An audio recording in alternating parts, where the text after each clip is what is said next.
empezar con el orden de las ponencias. Pediría que empezáramos con la licenciada María Jovita Portillo, siguiéramos con el licenciado Pablo de la Barrera, el licenciado José Melgar Canto, el maestro Luis Héctor Sarti, y por último terminemos con el doctor Arturo González, si están de acuerdo los panelistas. Adelante, nos parece bien. Sí, adelante. Nos van a ir anunciando. Perfecto. Licenciada Jovita, tiene usted la palabra y con mucha atención escuchamos su ponencia. Gracias, ¿qué tal? Muy buenas tardes a todos y a todas.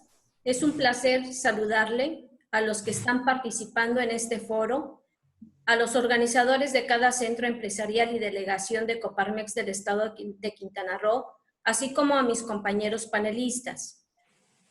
La crisis de este nuevo virus, COVID-19, no solamente representa una pérdida de vidas directamente por la enfermedad, sino también una pérdida de empleo y, en general, el bienestar para la población debido a la inminente crisis económica, donde prevalece la necesidad de proteger al trabajador, pero también a la fuente de trabajo. La pandemia del coronavirus COVID-19 en el estado de Quintana Roo ha causado trágicos efectos en materia económica, en virtud de que el ingreso depende al 100% del turismo, porque el declive es ya de índole financiero, con una ocupación hotelera por debajo del 8%, con cancelaciones de más de 7.900 vuelos, lo que equivale a casi 3 millones de asientos de avión menos, lo que ha puesto en jaque al sector del hospedaje, restaurantes, parques temáticos, excursiones, bares, discotecas y demás, cuya operación está suspendida temporal e indefinitivamente, lo mismo que el acceso a playas. De acuerdo a la Asociación de Hoteles de Cancún, Puerto Morelos e Isla Mujeres, de marzo al 2 de abril, han cerrado más de 100 centros de hospedaje, lo que equivale a dejar fuera de operación a 30,000 cuartos. El 95% de los restaurantes cerró de acuerdo a los datos que ha dado a conocer la Cámara Nacional de la Industria de Restaurantes y Alimentos Condimentados. El COVID-19 ha desplomado a más del 30% de las micro y medianas empresas, por lo que se teme que pasando esta crisis de salud, posiblemente ya no abrirán. El sector náutico, su operación ha caído prácticamente a cero, luego del cierre de puertos y embarcaciones recreativas, deportivas y demás. Ante este panorama y a la falta de un marco jurídico adecuado, el sector privado ha solicitado por todos los medios al gobierno federal, sin ser escuchado, el aplazamiento de una decena de cobros de derechos e impuestos, sin penalizaciones ni recargos, al menos durante 3 trimestres, porque el impacto de la industria turística, en adición a la incertidumbre que cada comunicado oficial provoca por la falta de claridad, han dejado a nuestro país, a todos los integrantes del sector laboral en crisis, obligando a patrones, trabajadores, sindicatos y cámaras industriales a ser creativos, actuar de manera individual ante las decisiones del gobierno que, más de dar certeza, vuelvo a repetir, han generado total incertidumbre e incluso estado de indefensión. Resulta que el día 30 de marzo, el Consejo de Salubridad General publicó en el Diario Oficial de la Federación un acuerdo por el que declaró como emergencia sanitaria por causa de fuerza mayor a la epidemia de enfermedad generada por el virus SARS-CoV-2 COVID-19, señalando que la Secretaría de Salud determinaría todas las acciones que resulten necesarias para atender dicha emergencia, evitando de esta manera declarar la contingencia sanitaria, que tiene otros efectos legales. Luego entonces, el 31 de marzo, el gobierno federal publica en el Diario Oficial de la Federación, a manera de complemento, un acuerdo mediante el cual se establecen acciones extraordinarias para atender la emergencia sanitaria generada por el virus SARS-CoV-2 COVID-19, no actualizando el supuesto jurídico previsto en la fracción séptima del artículo 427 de la Ley Federal del Trabajo, suspensión por contingencia sanitaria, sino lo establecido en la fracción primera, que señala que son causas de suspensión temporal de las relaciones de trabajo en una empresa o establecimiento, la fuerza mayor o el caso fortuito, no imputable al patrón o su incapacidad física o mental o su muerte, que produzca como consecuencia necesaria, inmediata y directa la suspensión de los trabajos. En ese sentido, se deberá someter a la jurisdicción de las juntas de conciliación y arbitraje la suspensión de actividades en términos de lo establecido en el artículo 429, fracción primera, siguiendo el procedimiento dispuesto por el artículo 897 de la Ley Federal del Trabajo, para que éstas aprueben o desaprueben dicho procedimiento. De igual manera, se enlistaron las actividades que son consideradas como actividades esenciales y que no participan dentro del proceso de suspensión. Bueno, después de todo lo expuesto, ¿en dónde estamos?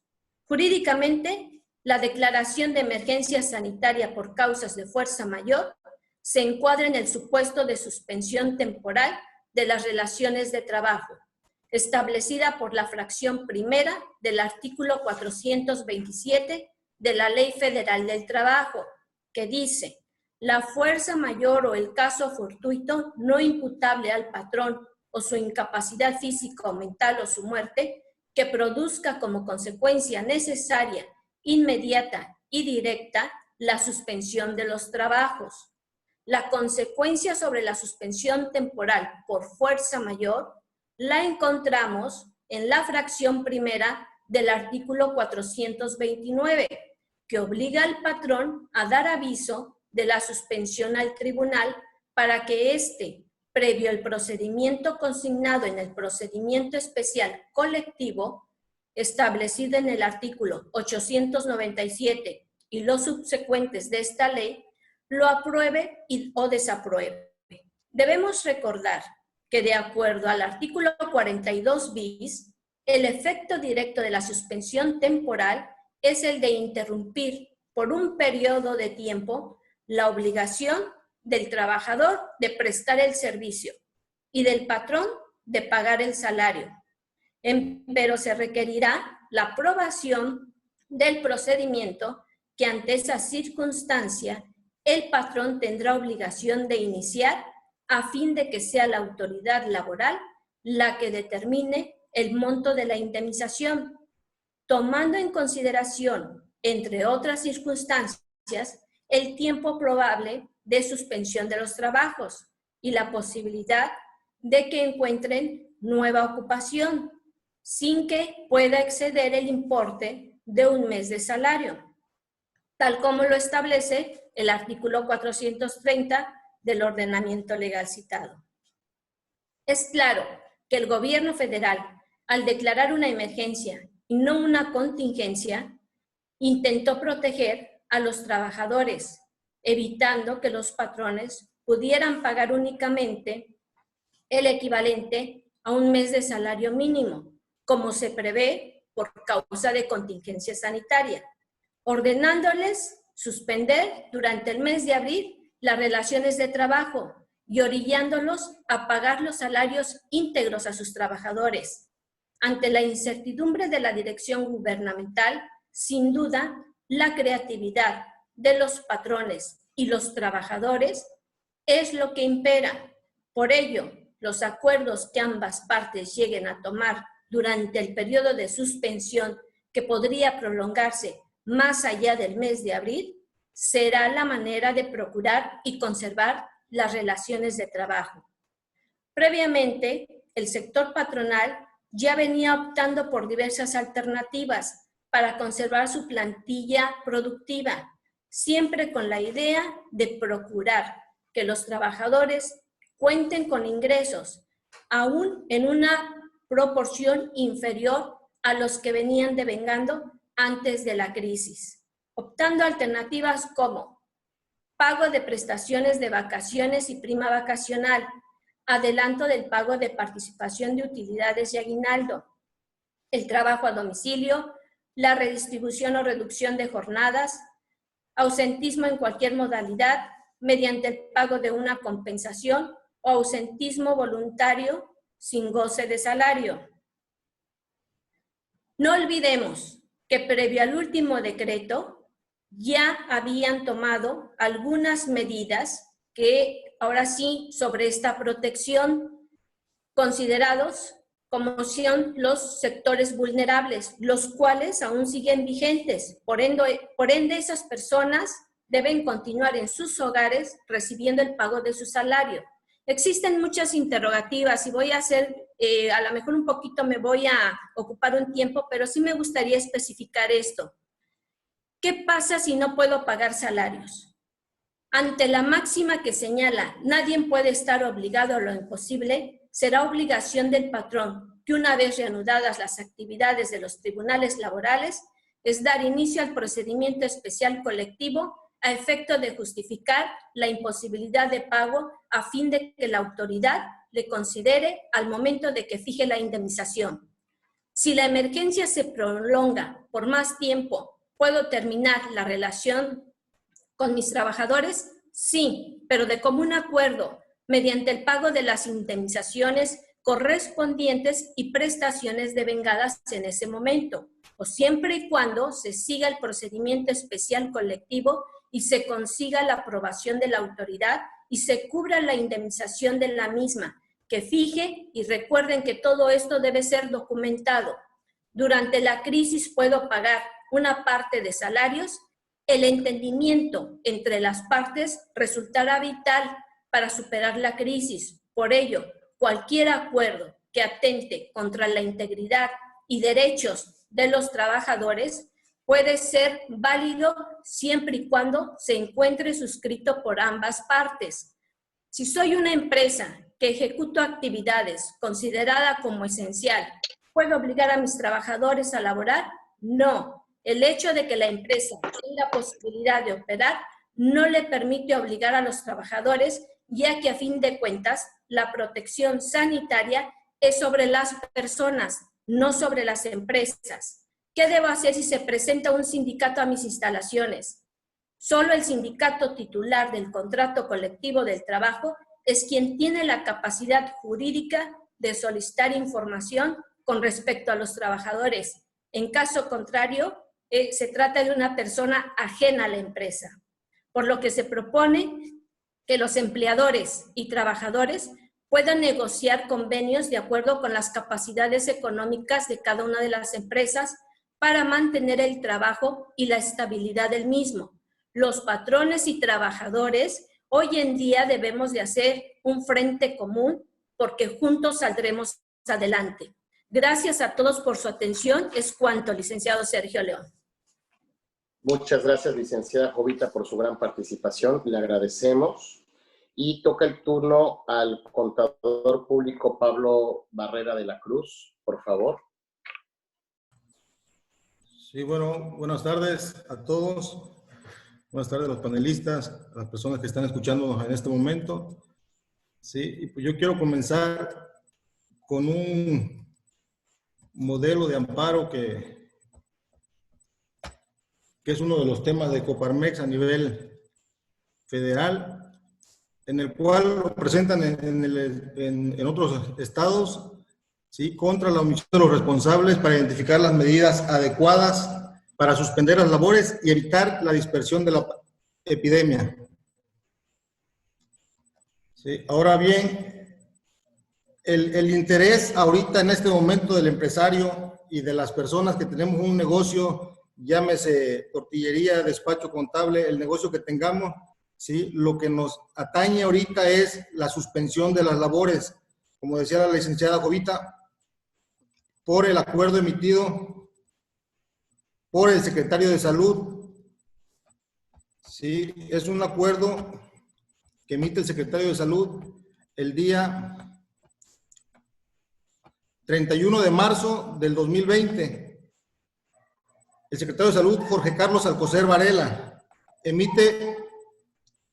se publica en el Diario Oficial de la Federación, donde se establece como acciones extraordinarias para atender la emergencia sanitaria generada por el virus COVID-19, y en el primer punto de ese acuerdo se ordena la suspensión inmediata del 30 de marzo al 30 de abril de las actividades no esenciales.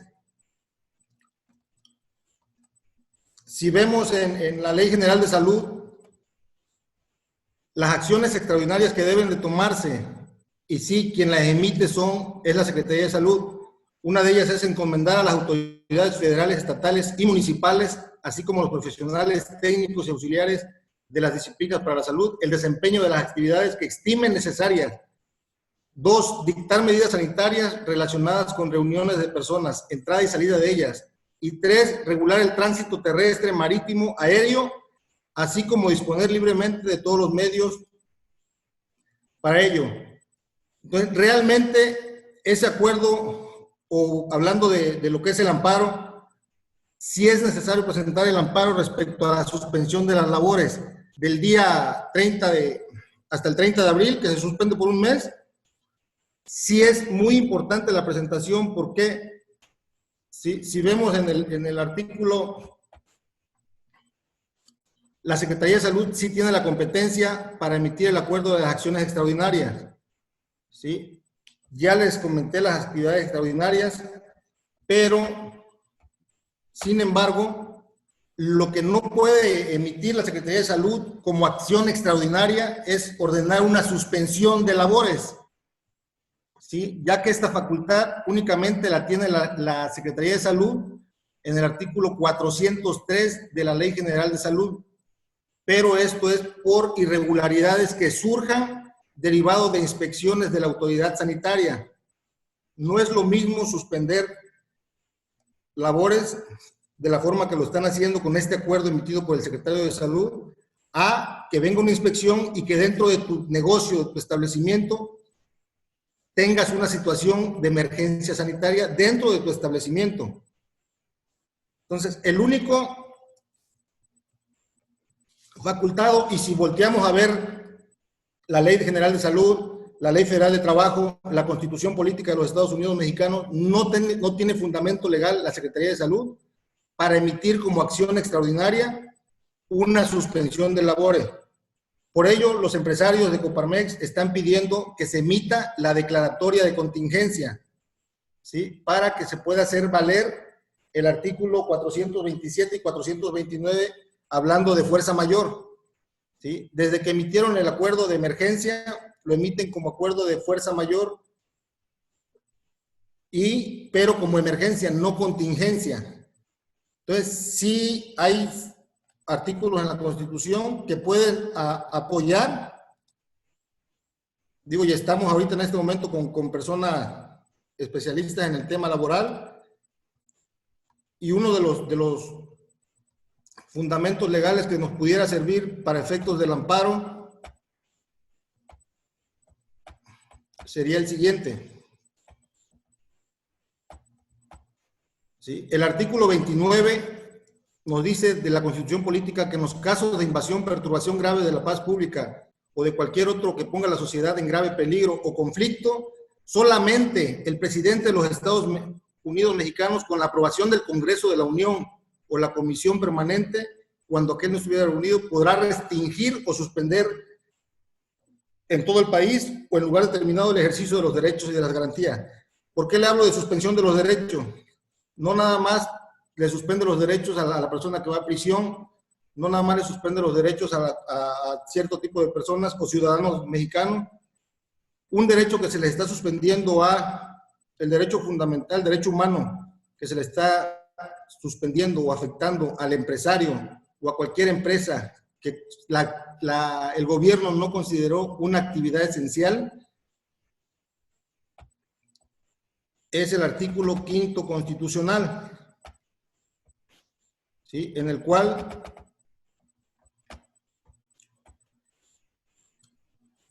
en el artículo 5º constitucional, nos habla del libre ejercicio de la profesión, ¿sí? Y que no se le podrá impedir a ninguna persona que se dedique a la profesión, industria, comercio, trabajo que le acomode, siendo lícito. Entonces, al emitir este acuerdo como una acción extraordinaria, la Secretaría de Salud, le repito, sí está facultada para emitir acuerdo como acción extraordinaria. Lo que no tiene facultad la Secretaría de Salud es para emitir una suspensión de labores de este tipo, ¿sí? Lo cual nos preocupa mucho a los ciudadanos mexicanos, porque no nada más a los empresarios, a los trabajadores, ¿sí? A las familias. Entonces, sí es preocupante esa situación de ese acuerdo. Y otra, que la propia Constitución nos dice que por cualquier restricción o suspensión del ejercicio de los derechos, que estamos hablando del derecho del artículo número 5 y garantías, debe estar fundado y motivado en términos establecidos por Constitución y siempre y cuando no se violen los principios de legalidad, racionalidad, proclamación, publicidad y discriminación. ¿Sí? Aquí la autoridad, la Secretaría de Salud está poniendo en su acuerdo, hay dos actividades esenciales y no esenciales. De hecho, en la práctica, y me río porque me dicen, tú no eres una actividad esencial, tú puedes cerrar. Digo, no, yo soy esencial. ¿Sí? Como despacho jurídico contable soy esencial, pero en el acuerdo no me contemplan como actividad esencial.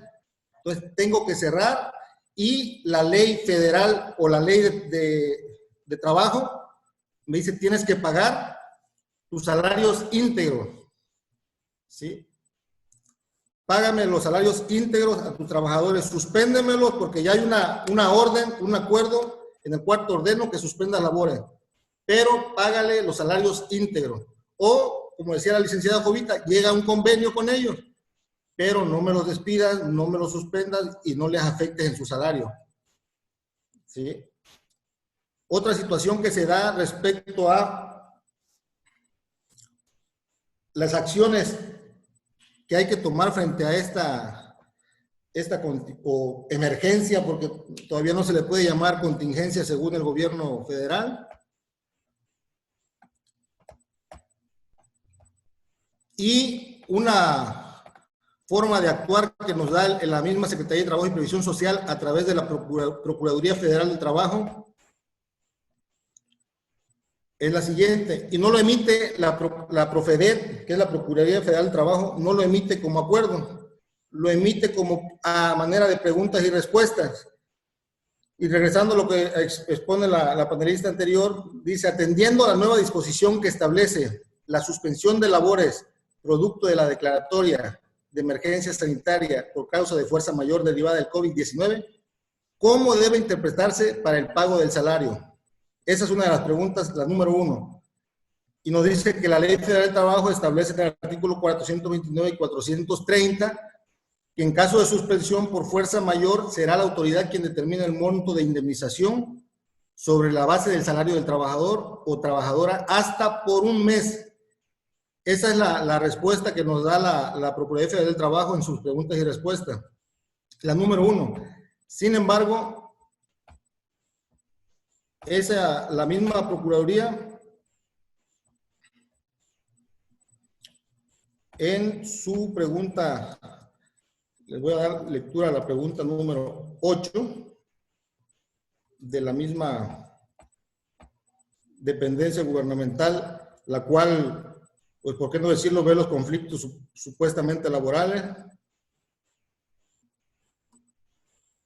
Es la siguiente, la número 8 de las preguntas y respuestas.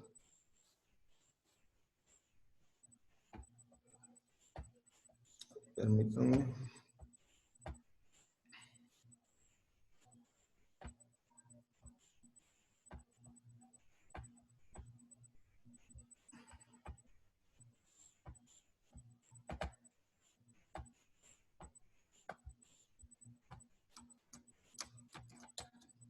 Sí, en su pregunta 8, la propia En estos momentos es crucial, según sea la rama de la industria y la actividad económica a que se dedica cada empresa, que existe un acuerdo mutuo para proteger a los trabajadores y a las fuentes de trabajo. La Profedet puede apoyar a llegar a convenios que concilien los intereses del trabajador y el patrón.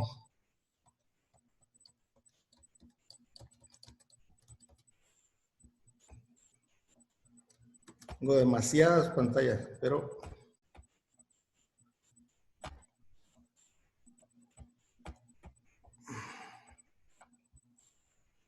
Permítame.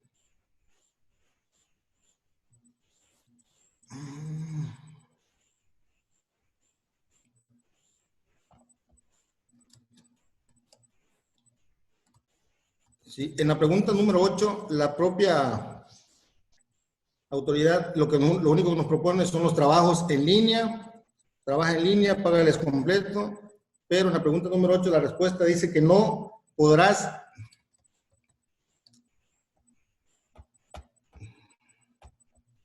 Pablo, disculpa que te interrumpa, te quedan 20 segundos. Sí. Ok, en breve la pongo ahí, es las de preguntas y respuestas, disculpa. Perfecto. Bueno, muchísimas gracias, Pablo, por tu gran intervención, te agradezco mucho. Y le pido, por favor, al licenciado José Melgar Canto que nos pueda hacer su ponencia. Muchas gracias. Hola, ¿qué tal? Muy buenas tardes, tengan todos los presentes. Saludos a mis colegas panelistas, compañeros panelistas, a todos los que están integrando este webinar. Bienvenidos, muchas gracias por el espacio. Y antes de comenzar, quiero aclarar que todo lo que se comenta aquí pues tiene fines informativos y académicos. Les agradezco mucho la invitación y pues bueno, voy a comenzar con mi ponencia. Respecto a las diferentes inquietudes que han existido a lo largo de estos días, sabemos ya, es de conocimiento general por parte de todos los que están presentes en este webinar, de que la autoridad, tanto el Consejo de Salubridad General como la Secretaría de Salud, pues han emitido diversos comunicados que han creado, pues a cierto punto, una confusión, ¿no?, con la información. Sin embargo, existe en los medios de comunicación un video aclaratorio donde se manifiestan las autoridades, tanto del trabajo como la de salud, donde hacen ya la aclaración de ese acuerdo en el cual se emite una emergencia sanitaria y no una contingencia sanitaria. Como bien comentaban mis compañeros panelistas, pues fue con la intención de salvaguardar los derechos laborales, ¿no?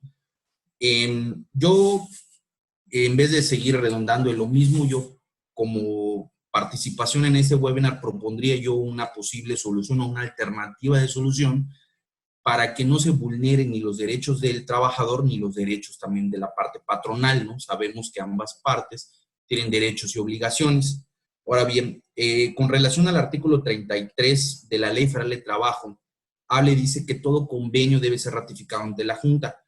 Estos convenios se pueden realizar entre los trabajadores y los patrones, ya sea con la intención de que se les finiquite conforme a la ley o que lleguen a un acuerdo para hacer modificaciones de las relaciones laborales, ya sean colectivas o individuales.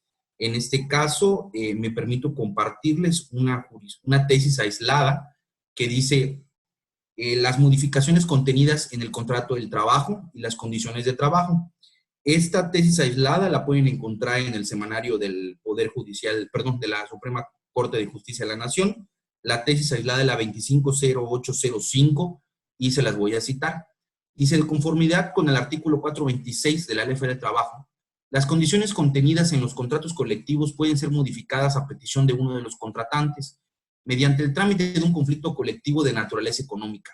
A su vez, el artículo 790 de la propia ley dispone que en la tramitación de esta clase de conflictos las juntas deberán procurar, ante todo, que las partes lleguen a un convenio, lo que significa que la ley da preferencia al convenio como medio de solución de conflicto y como por otro lado el artículo 811 del mismo ordenamiento citado establece que en los mencionados conflictos la Junta podrá aumentar o disminuir el personal, ya sea la jornada, la semana, los salarios y en general modificar las condiciones de trabajo de la empresa o establecimiento sin que en ningún caso pueda reducir los derechos consignados en la Constitución y en esta ley en beneficio de los trabajadores. Relacionado lógicamente, ambos preceptos tienen que concluirse que si la modificación planteada como un conflicto de carácter económico ante todo la Junta debe procurar que las partes lleguen a un convenio. No existe ningún impedimento legal para que las propias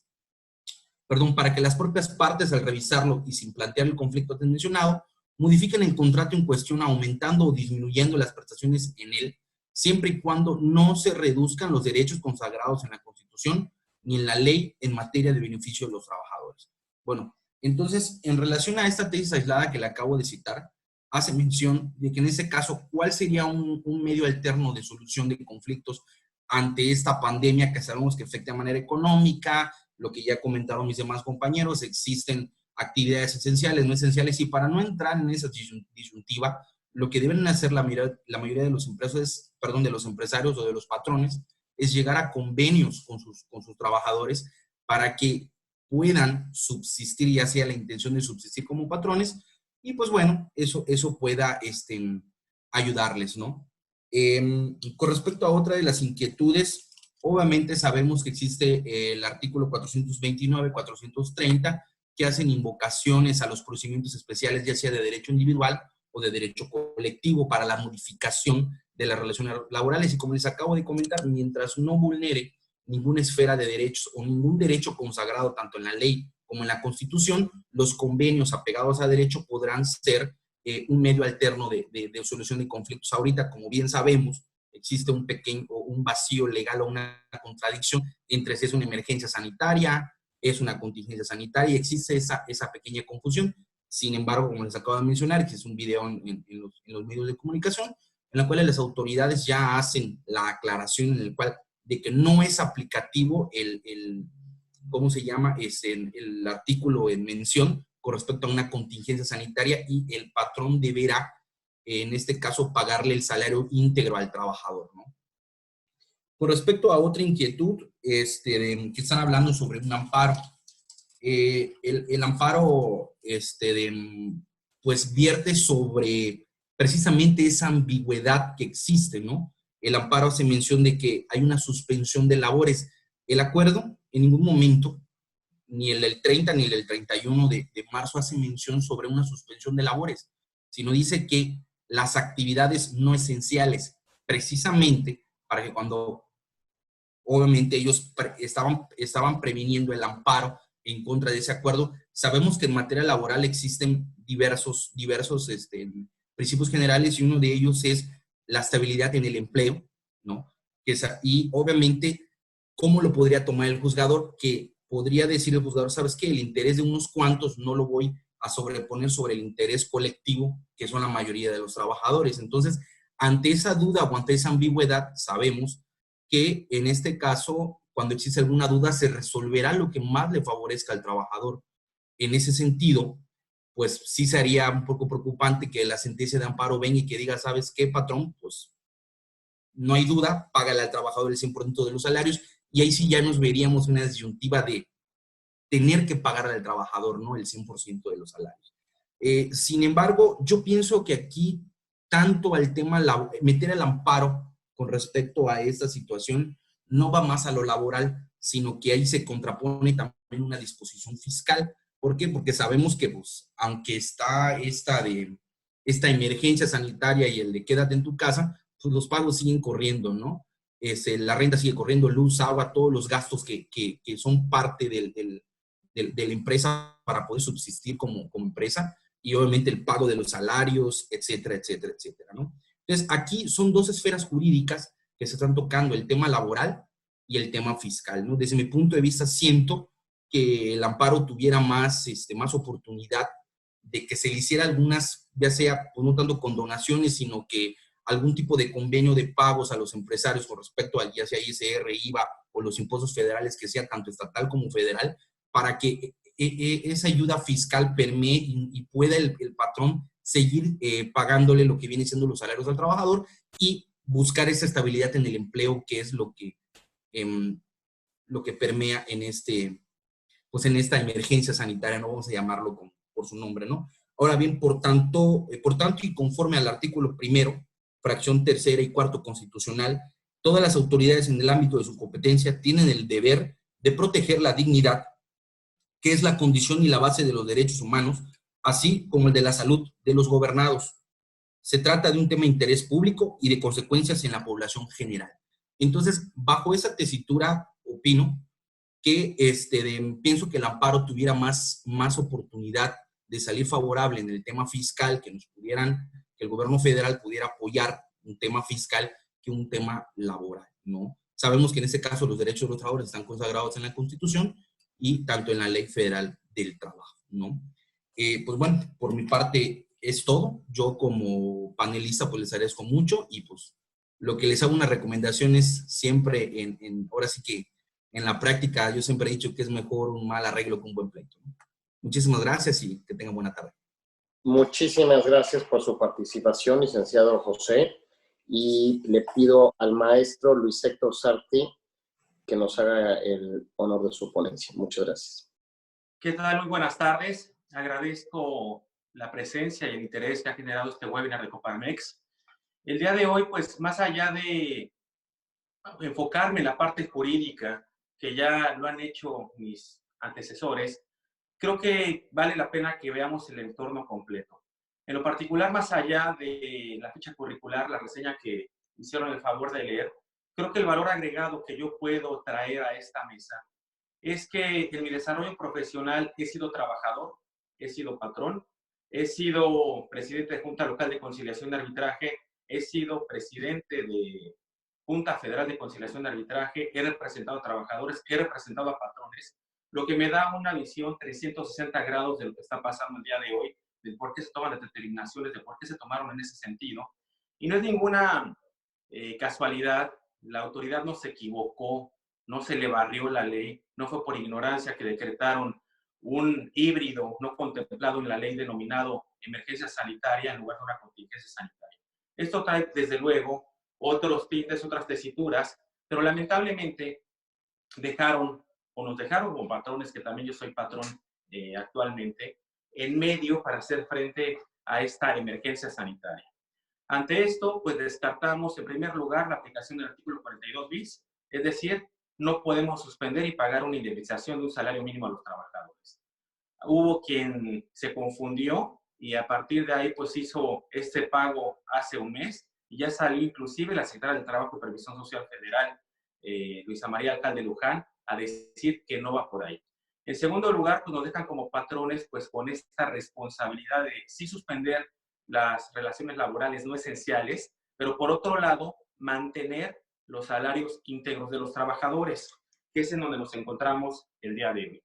¿Cuál sería prácticamente la repercusión que tiene esto? Bueno, pues evidentemente es una situación económica. Se juntó la declaración anual de personas morales, viene para el 30 de abril la declaración anual de personas físicas y coincidentemente en esa fecha es cuando vence este primer periodo de emergencia sanitaria por fuerza mayor. A partir de ahí nos dejan pocas opciones a los patrones. ¿Por qué?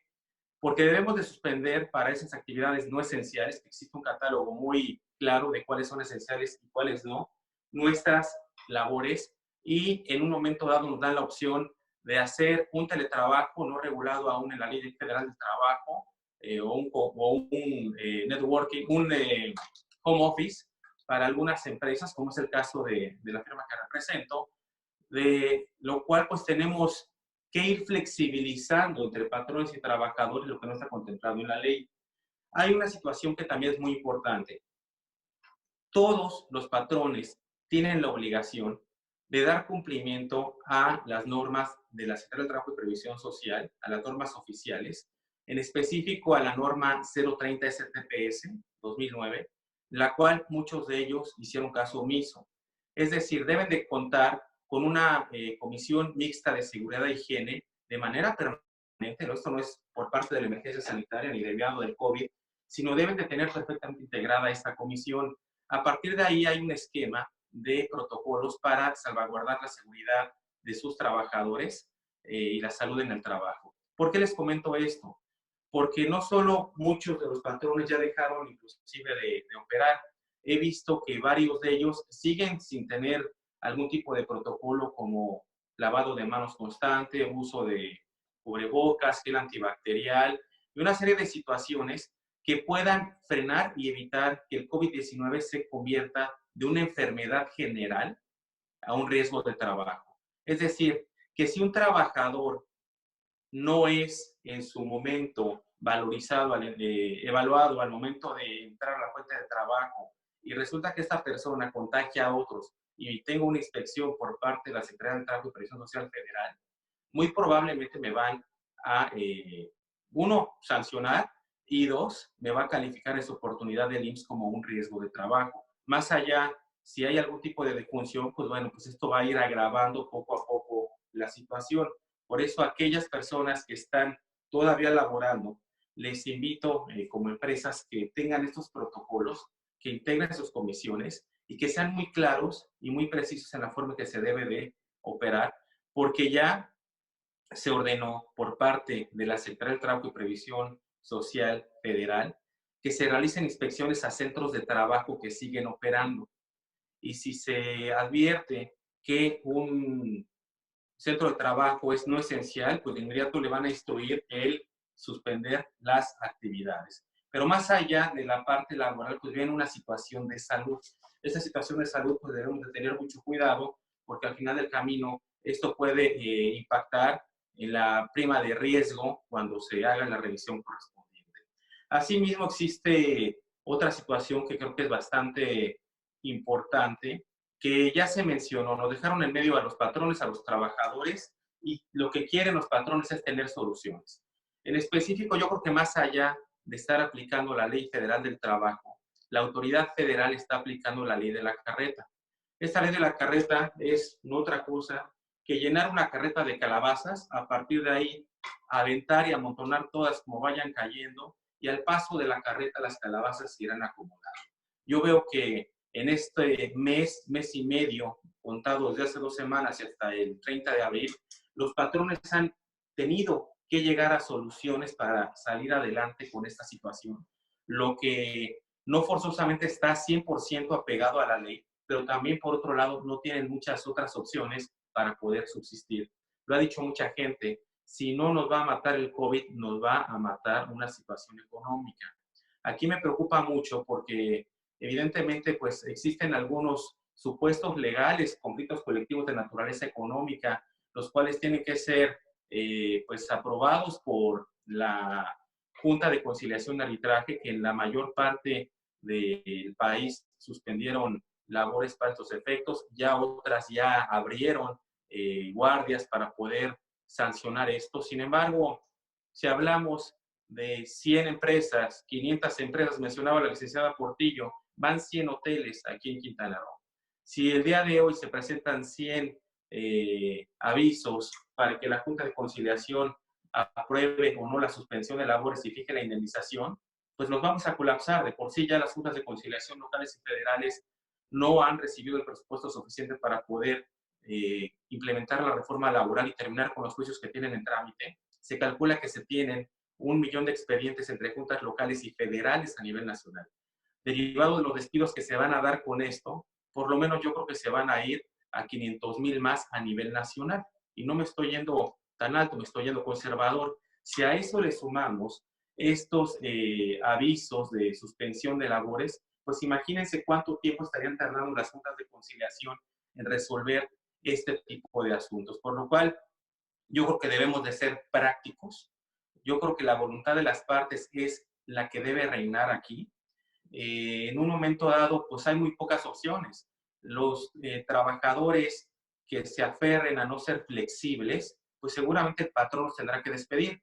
Si hoy se presenta un trabajador a presentar su demanda ante la Junta de Conciliación y Arbitraje Local Federal, las instalaciones van a estar cerradas hasta el 30 de abril. Posteriormente viene el 1 de mayo, tampoco se elabora, se estarán yendo hasta el 2 de mayo. Muy probablemente, y según datos del subsecretario de Salud, Hugo López-Gatell, esto se va a ir más allá de abril, seguramente mayo o mediados de junio. Entonces estamos hablando que estamos dejando a los trabajadores en el momento donde más pueden requerir de su seguridad social y de su ingreso sin un empleo. Yo siempre he dicho que no hay peor empleo que el que no se tiene, razón por la cual creo que aquí debemos de tener una mano izquierda muy, muy fina para poder ir asesorando y siendo transparente con los trabajadores. ¿Por qué? Porque al final del camino ni vamos a poder llegar a convenios fuera de juicio, para este tipo de cuestiones porque no va a haber la capacidad dentro de nuestras juntas de conciliación y arbitraje para que se resuelvan locales y federales. Dos, el tiempo no nos va a dar. Para cuando tengamos la resolución de la Junta de Conciliación y Arbitraje, seguramente ya pasó la epidemia de COVID-19. Tres, vamos a colapsar a las juntas de conciliación no solo con los juicios que tenemos actualmente, sino con la parte de esta autorización. Cuatro, la parte económica es de lo que más nos preocupa. Estas personas, si no entienden que sin patrón no hay trabajador, estaremos prácticamente haciendo una reacción en cadena en la cual una empresa empieza a cerrar, luego su proveedor, su cliente y demás, hasta que colapsemos la economía de Quintana Roo, colapsemos la economía del país.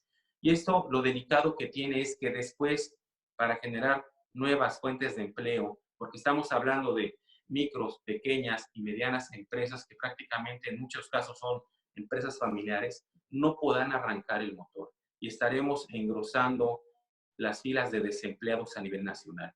No estamos tampoco de acuerdo con la forma en que nos está cerrando la puerta como patrones, pero insisto, debemos de ser muy prácticos.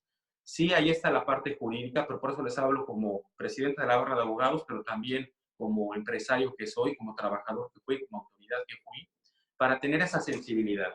¿Qué sucede? Esa es la pregunta del millón. ¿Qué sucede si en un momento dado el trabajador no quiere llegar a un acuerdo? Pues una de dos, o demanda cuando abran las juntas de conciliación de arbitraje una rescisión de contrato por incumplimiento del patrón, o dos, demanda la diferencia salarial si es que se llega a un convenio de reducción de jornada, que yo creo que es lo que más conviene, porque recordemos que el salario es un derecho humano irrenunciable, pero en un momento dado, si yo no disminuyo el salario, sino la jornada de trabajo, manteniendo el mismo salario y reportándolo igual ante el IMSS, creo que podemos flexibilizar un poco esto y podemos llegar a mejores acuerdos con los trabajadores.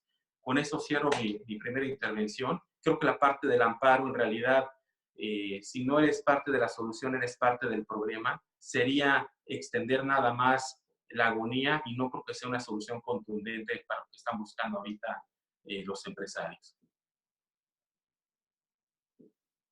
Muchísimas gracias, maestro Sarti, por su gran participación. Y antes de entrar a la parte de preguntas y respuestas, me gustaría que ustedes cuatro pudieran dejar abiertos sus micrófonos y poder tratar de hacer una parte de conclusiones de los temas expuestos. Y sería mi primera pregunta, entonces va derivada en cuanto al amparo. Por lo que yo entiendo de las diferentes opiniones, no es aconsejable esta propuesta de amparo. ¿Es correcto? Por favor. Bueno, pues en el caso específico desconozco a fondo el objeto que tiene este amparo. Es un tema laboral, es un tema fiscal, es para que se declare la contingencia, porque ahorita en un momento dado las relaciones laborales están suspendidas, ¿ok? En un momento dado, si se suspende la relación laboral, pues bueno, yo continúo con la responsabilidad de pagar el salario, que es la parte que se está violentando. ¿Por qué voy a pagar el salario si no estoy recibiendo el servicio? ¿Me explico? Si nosotros nos vamos al 42 bis, entonces, bueno, pues se suspende el trabajo, yo no recibo tampoco, no pago el salario, pero tampoco recibo el servicio y pago una indemnización de un mes de salario mínimo general. En ese caso, también habría que revisar cómo queda la parte del IMSS. Si está suspendida la relación de trabajo como tal, se modifica el salario base de cotización al salario mínimo, que es lo que se pagará como indemnización, o nos mantenemos con el mismo salario que estaba percibiendo el trabajador previo a la declaración de contingencia. Gracias. Licenciada Jovita, por favor. Sobre el amparo que comenta, creo que quiere promover Coparmex es sobre la omisión de la declaración de la contingencia sanitaria y demás.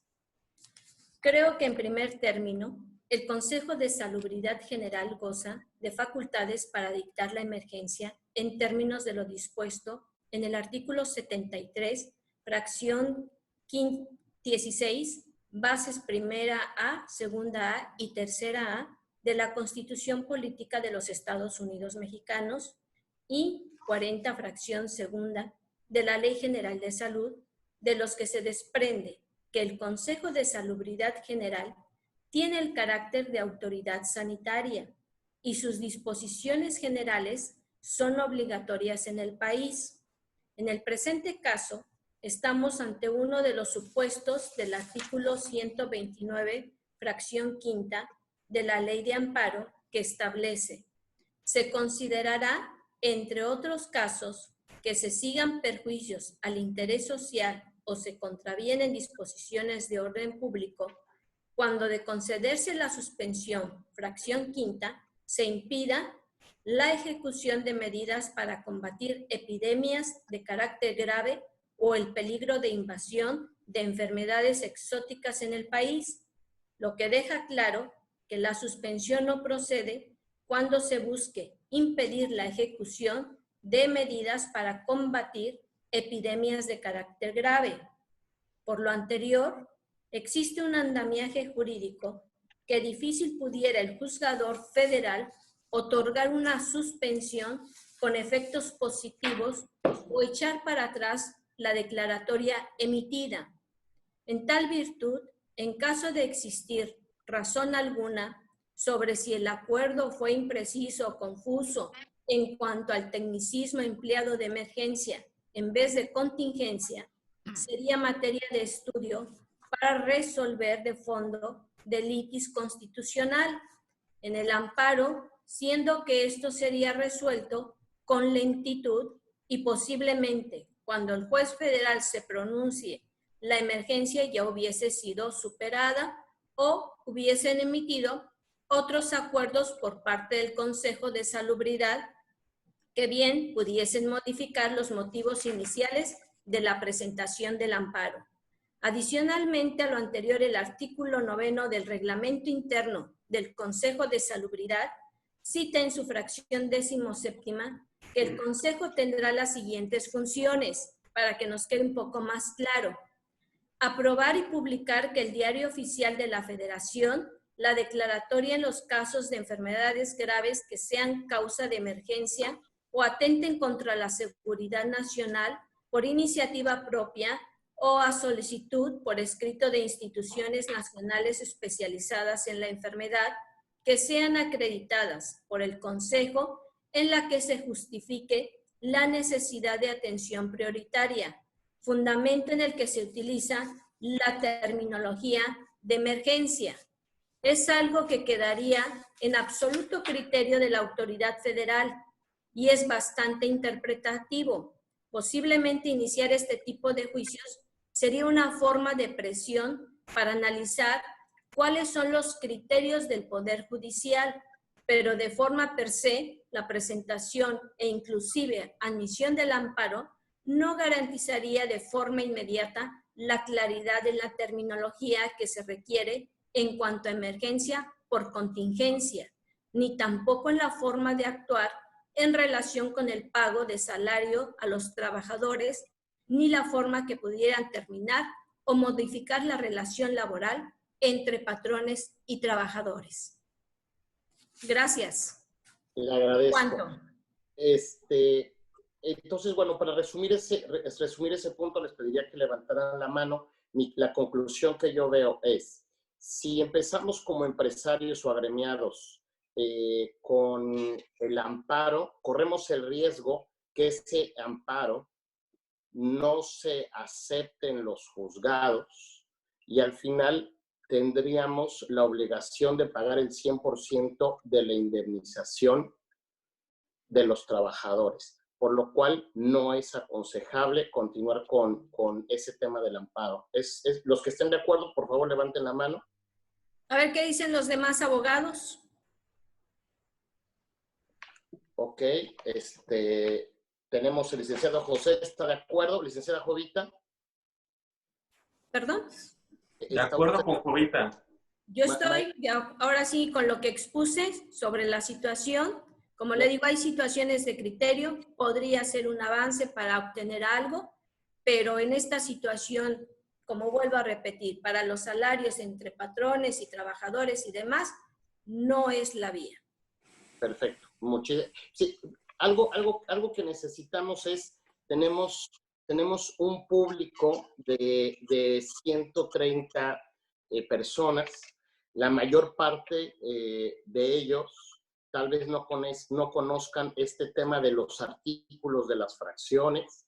Se van a poder acercar con ustedes para solventar estas dudas. Y una de las intenciones principales es poder llegar a unas conclusiones que de alguna forma sean claras para cualquier tipo de público. Y entonces con esto me remito a que en cuanto a este punto del amparo, existe el riesgo de perder el amparo, de que tengamos que indemnizar completamente al trabajador, por lo cual no es aconsejable continuar en esa vía. Como segundo punto, yo creo que algo, dígame, licenciada Jovita. Pues mire, no tanto así como lo maneja, pero podría ser una práctica y aprender de algo. ¿Qué dice maestro Sarti? ¿Aconsejable o no aconsejable? O sea, en vamos. mi caso específico, Creo considero... que ahora sí, es una situación de ver y aprender sobre la práctica. Aconsejable o no, dependemos del criterio de la autoridad. O sea que, entonces, nada más para terminar con la licenciada Jovita, entonces estamos en un punto de que no nos puede decir si es aconsejable o no, sería algo que se debería de intentar. Quien quiera tomar el riesgo, porque va a quedar según criterios. Sí, nada más que aquí recordemos que ahora sí, como Consejo de Salubridad General, goza de facultades. Por lo tanto, posiblemente no proceda en los términos que uno pretenda. Perfecto. Maestro Sarti. Yo coincido que si este amparo tiene como finalidad que la autoridad competente, que es el Consejo de Seguridad General, declare la contingencia y no la emergencia, efectivamente, como dice la licenciada Portillo, bueno, pues nos pueden sobreseer el amparo en un momento dado porque ya fue superado por otro acuerdo para el momento en que se acuerde. Dos, en caso de que sea procedente, al momento en que se resuelva, probablemente ya superamos la propia contingencia. Y no es un tema práctico en mi particular punto de vista. ¿Por qué? Porque queremos como empresarios soluciones inmediatas, no soluciones a mediano plazo y mucho menos a largo plazo. Nosotros tenemos que pagar la nómina a diario, ya pagamos los impuestos federales, ya vienen las personas físicas con actividad empresarial a pagar el próximo 30 de abril, y de aquí a que se resuelva eso, pues en realidad para mí no es una solución de fondo. Yo quiero insistir que, bueno, pues está el derecho para promover el amparo, por supuesto que está. Puede proceder, yo le veo poca viabilidad.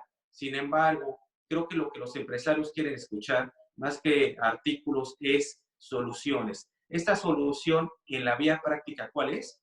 El llegar a convenios en lo individual.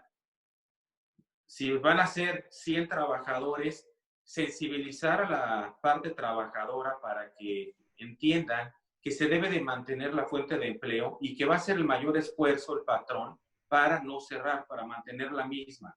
Los números no van a dar, por supuesto, para poder pagar las nóminas al ritmo que se venía haciendo si no se tienen ingresos, pero a partir de ahí creo que la voluntad de las partes es la que debe de reinar. Inclusive, yo ni siquiera me iba a que la Junta de Conciliación aprobara esto, que ya sé que es el marco ideal, es el deber ser, pero va a ser la misma. Si yo me espero a que la Junta de Conciliación y Arbitraje sancione mis acuerdos y demás, vamos a llegar a noviembre, diciembre y no vamos a tener una respuesta. El trabajador que no sea flexible, lamentablemente pues tendremos la necesidad o que de liquidarlo o que su oportunidad pues demande sus derechos laborales, que es el último escenario, es lo que nadie quiere. Tenemos que privilegiar la estabilidad laboral y la seguridad social de los trabajadores. ¿Qué sucede si un trabajador es despedido el día de hoy? Probablemente va a tener, en el mejor de los casos, 8 semanas más de acceso al IMSS, tanto él como sus familiares. Y si esto se extiende a más de 2 meses, esto va a ser un problema realmente, porque ya tendrá que ir, pues no hay más. Existen esquemas para que en lo individual se pueda llegar a acuerdos con distintos trabajadores, que sea un ganar-ganar. Esa parte de más vale un mal arreglo que un buen pleito, pues yo creo que podemos todos, en lo de lo posible, ganar si encontramos los mecanismos adecuados que existen, por supuesto, para poder llegar a ese término medio. Excelente, muchísimas gracias. Licenciado Canto, ¿tenía alguna opinión? Sí, ¿qué tal? Pues más que nada mi intervención iba con respecto a recalcar lo que mencioné dentro de mi participación, que era efectivamente eso, ¿no? Llegar a acuerdos y convenios con los trabajadores, como bien comentaba el maestro Sarti, sensibilizar a la parte obrera para que entienda que esto, pues ahora sí que es algo de caso fortuito, ¿no? Es una situación, es una pandemia mundial, no solo es de México, y pues bueno, llegar a acuerdos y convenios para que efectivamente la fuente laboral no se extinga y ¿cómo se llama? Como han hecho diversas empresas, ¿no? Que sería lo más fácil, entre comillas. ¿Sabes qué? Te finiquito como si fuese un despido injustificado, te pago todas las prestaciones y aquí se rescinde la razón obrero patronal, que eso no es lo óptimo, ¿verdad? Lo que estamos buscando es que una estabilidad en el empleo, que la fuente de trabajo subsista para que pues obviamente esa persona o esas personas puedan llevarle el sustento a sus familias todos los días, ¿no? Muchas gracias. Excelente, perfecto. Como segundo punto, muchísimas gracias. Como segundo punto, hablando de las empresas que hubieran hecho algún acuerdo pensando que el estado de emergencia les permitía hacer este acuerdo, a menos de que estuviera documentado entre ambas partes, es decir, empleador y empleado, y lo llevemos a Junta de Conciliación y Arbitraje en cuanto abra, si no tenemos documentado, si no estamos de acuerdo ambas partes, realmente es algo que tenemos que empezar a trabajar en esa documentación. ¿Es correcto? Por favor, licenciado Canto. La Junta Local, en Chetumal, las Juntas Locales de Conciliación y Arbitraje del Estado tienen actualmente guardias precisamente para esos temas, ¿no? Convenios, modificaciones, pago de indemnizaciones. Obviamente los convenios y los acuerdos que lleguen entre trabajadores y empresas deben estar apegados a derecho, apegados a la Ley Federal de Trabajo. Como bien mencionaba en la tesis aislada que les comenté en mi primera participación, siempre y cuando ambas partes estén de acuerdo, pero sobre todo no se vulneren sus derechos de los trabajadores consagrados tanto en la Ley Federal de Trabajo como en la Constitución, el acuerdo será en sentido favorable, ¿no? Siempre y cuando el trabajador esté de acuerdo, ahora sí que con ese convenio, ¿no? Con su firma estampada es suficiente para poder consentir esas modificaciones a las relaciones de trabajo, porque realmente es una modificación al contrato que tengan, ¿no? Sabemos obviamente que existen las relaciones obrero-patronales, ya sea, ¿cómo se llama?, de palabra o ya sea de manera expresa, de manera escrita. Sin embargo, precisamente ahí están las juntas de conciliación y arbitraje disponibles para todos los usuarios, ¿no? Gracias. Excelente. Maestro Sarti. En ese sentido, yo quiero retomar cuál es la naturaleza por la cual se declaró la emergencia sanitaria, que fue una situación de salud pública, ¿ok? Precisamente se suspenden las labores en los centros de trabajo para evitar el cúmulo de personas, las aglomeraciones, un posible contagio. Tuvo a bien la Secretaría del Trabajo y Previsión Social del Estado a tomar determinaciones muy a tiempo de contagio. Tuvo a bien la Secretaría del Trabajo y Previsión Social del Estado a tomar determinaciones muy a tiempo y decir, las personas que quieran asesoría, aquí hay un número telefónico para que no acudan a las instalaciones. Están atendiendo prácticamente a 20 personas al día, previa cita, ¿ok? Pero si yo me voy ahorita con el deber ser, insisto, y coincido con el licenciado Canto, que bueno, lo ideal es tener tu sello de la Junta de Conciliación y Arbitraje, pero si estamos hablando, como mencionó la licenciada Portillo, que 100 hoteles ya cerraron, y hay que ver cuántas empresas más, derivado de lo mismo, ¿cuántos trabajadores les gusta que tenga cada hotel? Yo formo a esos trabajadores para un convenio dentro de la Junta de Conciliación y me acaba de pasar ahorita que venía en camino para este webinar, precisamente que estaban pues llegando a algún tipo de acuerdo, convenio o despidiendo, no sé, porque no era mi cancha, en un hotel en la zona hotelera, en el kilómetro 12, a trabajadores. Había más de 100 trabajadores ahí, formados uno tras otro, sin gel antibacterial, sin guantes, sin cubrebocas. Y precisamente la naturaleza de la suspensión es esa, evitar contagios. Yo creo que previo al derecho humano, a la estabilidad en el empleo, a un salario remunerador y demás, está el derecho a la salud y el derecho a la vida. Por lo que no recomiendo yo exponer a los trabajadores innecesariamente. En un momento dado, creo que la clave está en tener documentos jurídicos privados, bien elaborados. No crean en el abogado Google, ese no sirve. El bajar el formato de convenio, el formato de renuncia, el formato de contrato, eso no sirve.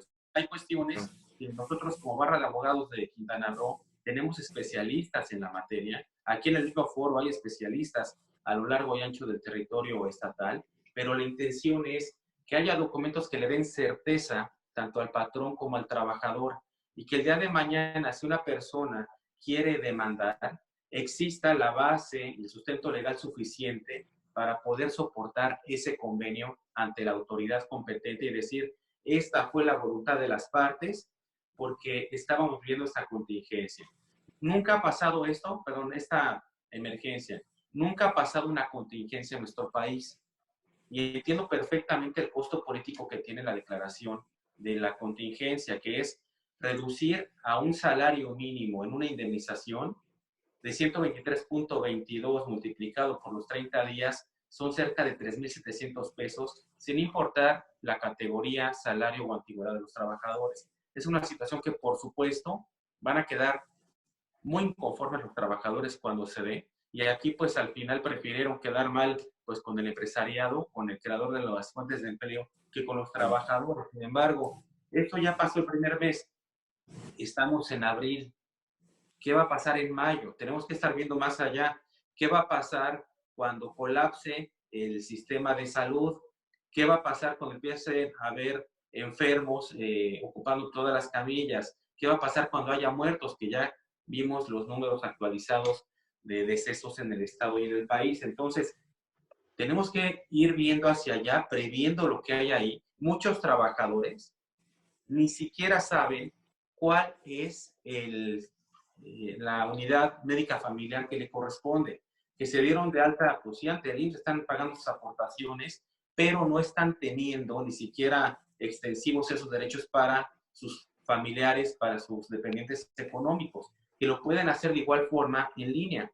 El Consejo Técnico del IMSS aprobó la tramitación de una especie de examen para descartar si una persona tiene COVID-19 o no, y en caso de que parezca que tenga indicios de que sí está contagiado, va un médico a su domicilio con todas las precauciones a hacer la evaluación para no tener la necesidad de estar juntando a gente en las clínicas de forma innecesaria. Entonces, evitemos nosotros como abogados también el estar llevando a más gente a estos centros o juntas de conciliación y arbitraje.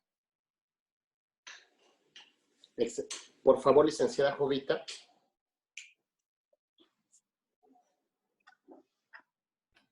Como les comentaba, miren, aquí lo más recomendable es que patrones y trabajadores privilegien el diálogo para llegar a acuerdos mutuos que les permitan convenir el monto y forma de pago de la indemnización, ya sea prevista en el artículo 430 y demás, sin tener que agotar el procedimiento especial ante las juntas de conciliación y arbitraje.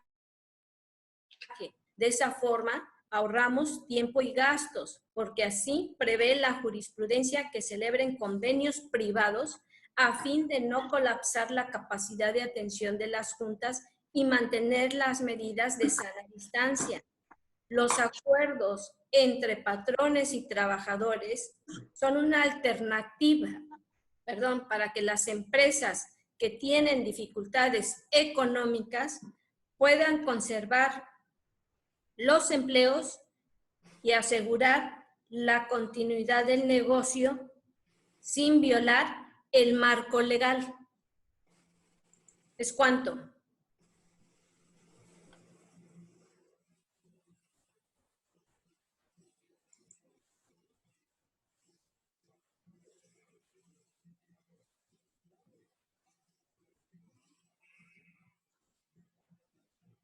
Hola, hola. Por favor, licenciado Pablo. Gracias. Sí, ok, buenas tardes otra vez. Sí, yo considero a todos los empresarios, Coparmex en general, esto de los convenios no es nuevo, ¿no? En los convenios del lado del patrón siempre ha sido necesario hacerlos, ¿sí? Como patrones siempre se ha tenido la necesidad de llegar a convenios porque la Ley Federal de Trabajo, las leyes y las juntas de conciliación y los tribunales que vienen siempre están del lado del trabajador. No tengo nada con trabajador, como decía el maestro Sarti, yo también fui trabajador. Sin embargo, en la práctica, actualmente, el patrón siempre tiene que llegar a un convenio. Por eso yo les comentaba lo del amparo. A diferencia de mis compañeros del panel, yo estoy de acuerdo en que se presente el amparo. Lógicamente, hay que buscar el fundamento legal correspondiente, ¿sí?, para presentar el amparo y quede un antecedente de un cambio de los empresarios. Si continuamos de la misma manera, vamos a seguir haciendo convenios. Siempre, siempre, de los siempre, me han pedido convenios los patrones. ¿Por qué? Porque no tienen la ley a su favor, ¿no? Si checamos la Ley Federal de Trabajo, está toda encaminada para proteger al trabajador. Entonces, sí es para mí muy necesario, si independientemente de una solución pronta para la crisis que se está viviendo ahorita, es llegar a convenios con trabajadores, se puede hacer por el momento, pero esto también nos pone a los empresarios, o los debe de poner, para que se vea de aquí en adelante el cambio en el régimen patronal, ¿no? Porque siempre hemos manejado a los empresarios a través de convenios para poder llegar a un acuerdo con los trabajadores.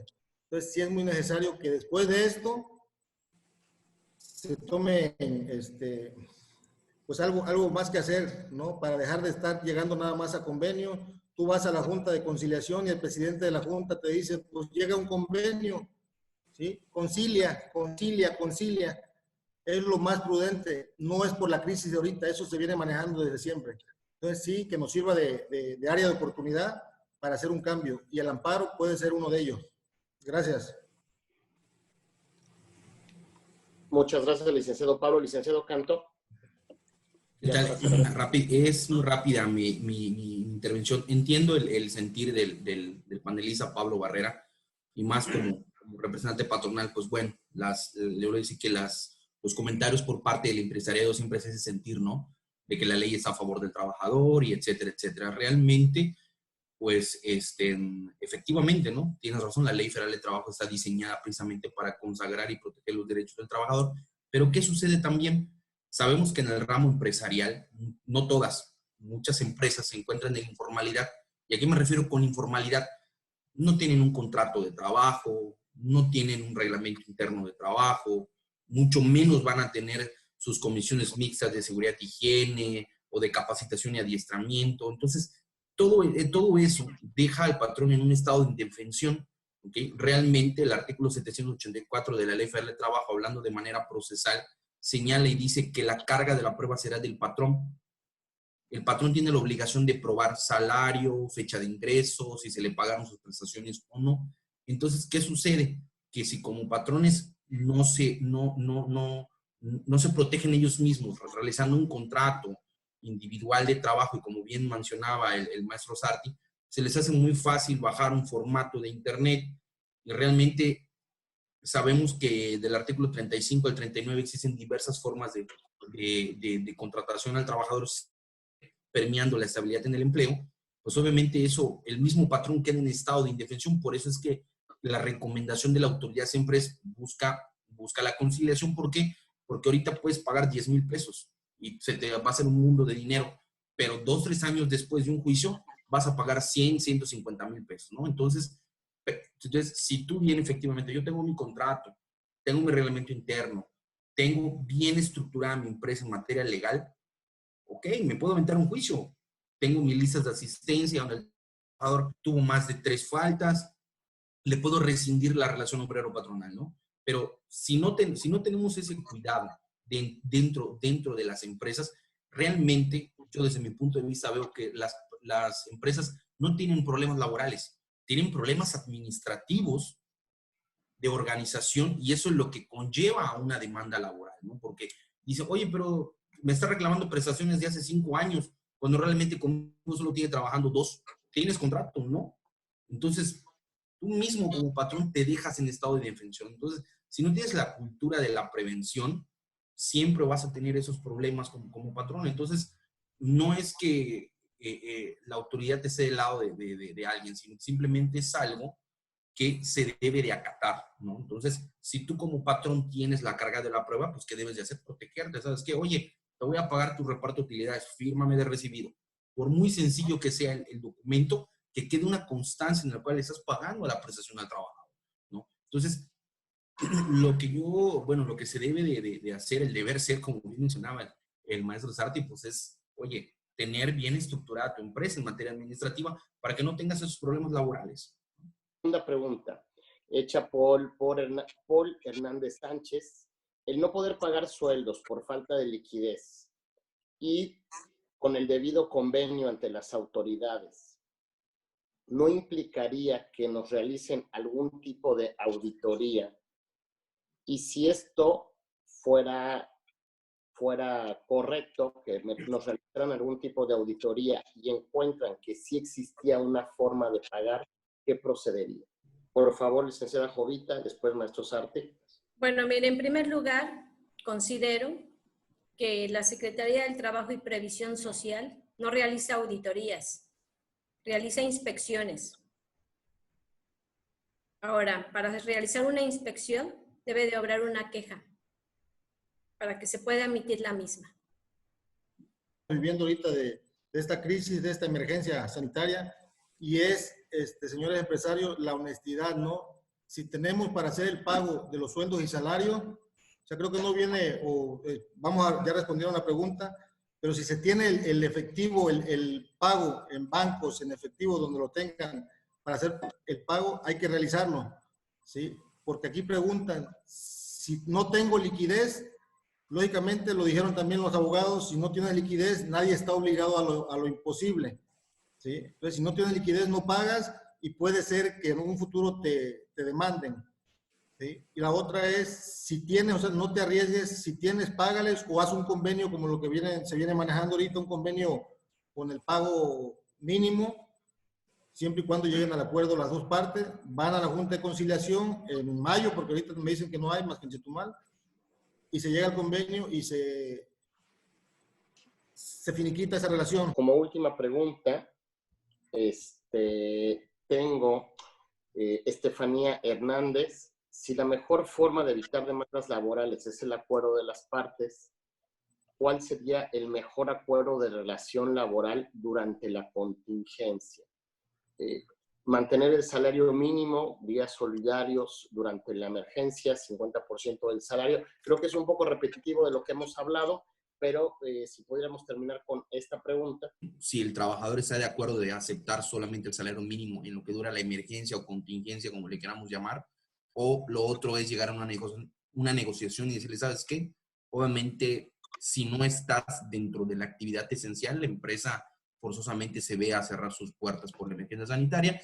Decirle al trabajador, ¿sabes qué? Nada más te puedo pagar ahorita el 50% o el 30% de tu salario. Hacer un convenio en el cual una vez que esta situación o esta pandemia se logre mitigar, pues ya poder pagarle lo que no se le pagó en lo que el dinero que no se le dio al trabajador durante la emergencia sanitaria, ¿no? Siempre y cuando con el consentimiento del trabajador. Yo quiero insistir que en muchas ocasiones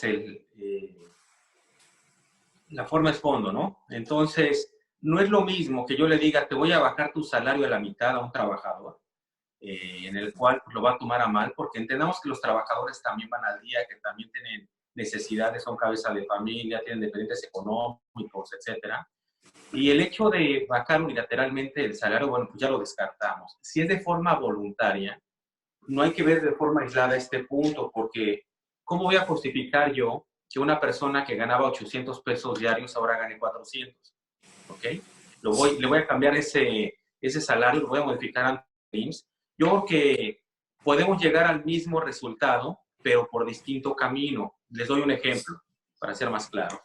Yo llego a un acuerdo con los trabajadores en el cual lo voy a contratar bajo el esquema de jornada reducida. Esta persona gana 800 pesos diarios, ¿ok? Por 8 horas de trabajo.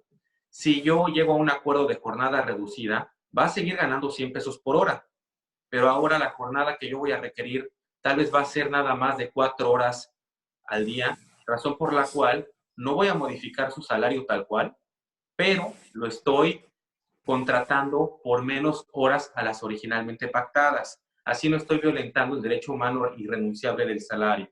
Otro, le puedo ir adelantando la parte de vacaciones. Hay trabajadores que tienen vacaciones acumuladas, pues se las vamos adelantando ahorita y le pagamos la prima vacacional. ¿Para qué? Para cuando se reanuden las labores, no me pidan vacaciones y de por sí estamos con el motor a 2 revoluciones y todavía la gente va a pedir vacaciones, pues creo que no será lo más adecuado. 3, creo que en un momento dado, ese diálogo, esa transparencia con los trabajadores es la que más ayuda. Si es a través de los sindicatos, es excelente. Si es a través de las procuradurías, porque en ocasiones creen que el patrón está abusando. Ahí están las líneas de la Profedet que en un momento dado pueden ayudar para que se les dé una asesoría adecuada, para que se sientan tranquilos y no se sientan que están violentando sus derechos o que están indefensos. Pero también la otra es pagos diferidos. Así de claro y así de sencillo. No te puedo pagar ahorita el 100% de tu salario. Esto no va a durar. Dicen que no hay mal que dure 100 años. Esto probablemente dure 2 o 3 meses. Si yo llego a un acuerdo y le digo, oye, pues el 50% te lo voy a pagar y el otro 50% te lo voy a ir pagando poco a poco a 6 meses, pues creo que también le da un poco de oxígeno al patrón.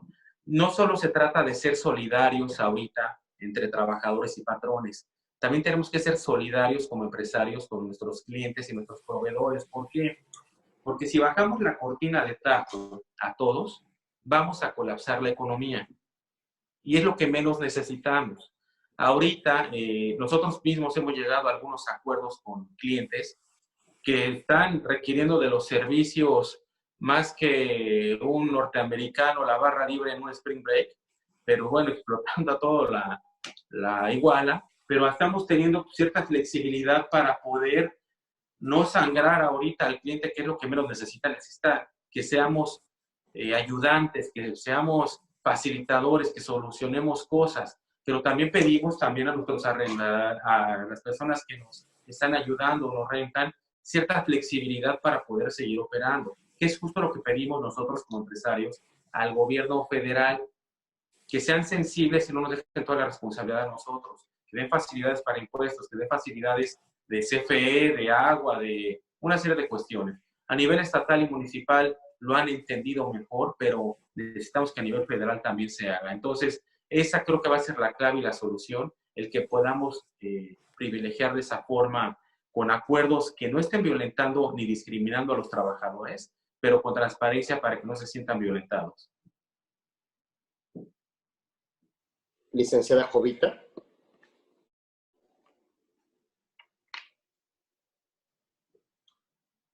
Tenemos ahorita una situación crítica. O sea, no nada más es la cuestión de salud. Tenemos el hambre y también la violencia. Aquí, lo más importante, creo yo, y no es estar esperanzados a que el gobierno federal venga con algunos estímulos fiscales, porque ya vimos la postura. En esta situación tenemos que actuar empresas, y trabajadores. Se tiene que unir y hacer solidarios.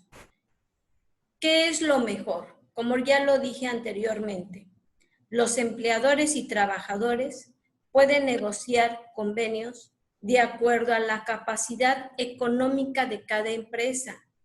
No hay una bolita mágica, aquí es de acuerdo a la capacidad de la empresa, se van a ir negociando las cosas conforme ahora sí puedan pagar o vamos, como decía la señorita Estefanía Hernández, días solidarios, sobre el salario mínimo, sobre el 50%, o sea, eso ya es de acuerdo a la capacidad de cada empresa, la negociación que llegue con los trabajadores y que esto sea de común acuerdo, que se documente y así también para dar la seguridad del empleo, la continuidad del negocio y que no se viole el marco legal, que eso es lo importante para efecto de evitar después posteriores contingencias de juicios laborales.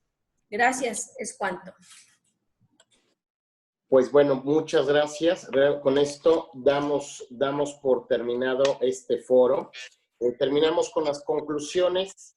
Yo creo que prevalece algo muy importante en todo este grupo de empresarios.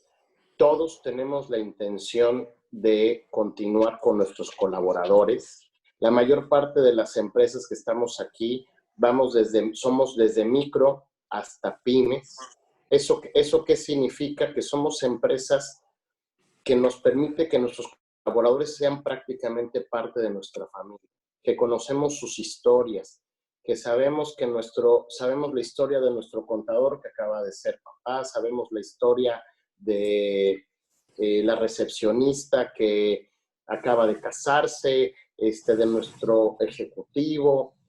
Entonces, ¿eso qué significa? Que somos empleadores que estamos muy sensibilizados, que queremos ir de la mano con nuestros colaboradores y que tocar este tipo de temas no significa que estemos pensando en estrategias malignas para poder terminar las relaciones laborales con nuestros colaboradores. Lo único que queremos es estar informados, conocer qué es lo que va a pasar, qué es lo que puede suceder y cómo se puede hacer de la mejor forma conforme a ley y conforme a derecho. Muchas gracias a todos los ponentes que tuvieron el honor de participar. Me quedo con la mejor conclusión, es sentarnos con nuestra familia, que son nuestros colaboradores, explicar la situación en el momento en el que no podamos estar al 100% con los salarios, convenir con ellos, documentarlo, presentarlo en la Junta de Conciliación y Arbitraje, que tiene una guardia que nos puede recibir dicha documentación. Y esa es la conclusión con la que me quedo. Y le pediría al licenciado José Luis Minguer, presidente del Centro Empresarial de Chetumal, y a la maestra Carmen Joaquín, que me apoyen despidiendo a todos los participantes y ponentes. Gracias. Pues muchísimas gracias. Esperamos que les haya sido de utilidad. Agradezco a todos y cada uno de los ponentes por su tiempo. Les reitero la disculpa al doctor Martínez, que por problemas técnicos no se pudo conectar, pero nos va a mandar un resumen de sus observaciones. Y quedamos a sus órdenes para resolver cualquier duda directamente desde nuestros centros. Muchísimas gracias a todos.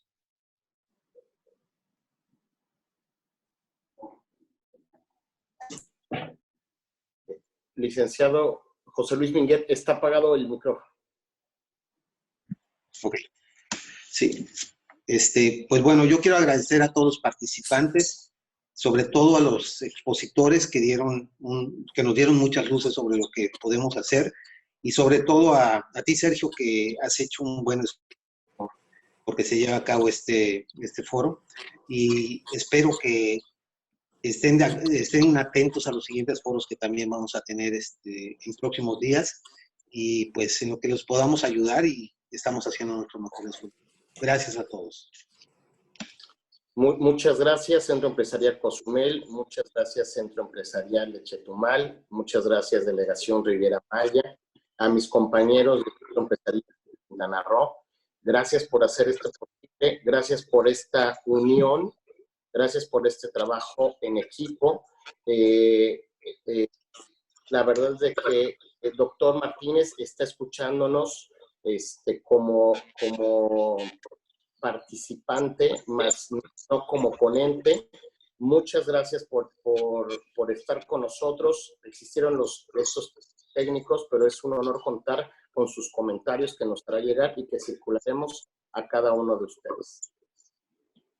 Un fuerte abrazo y muy buenas noches. Nos vemos el jueves a las 5 de la tarde para hablar sobre el tema de diferimiento o prórroga del ICR, entre otros impuestos. Gracias.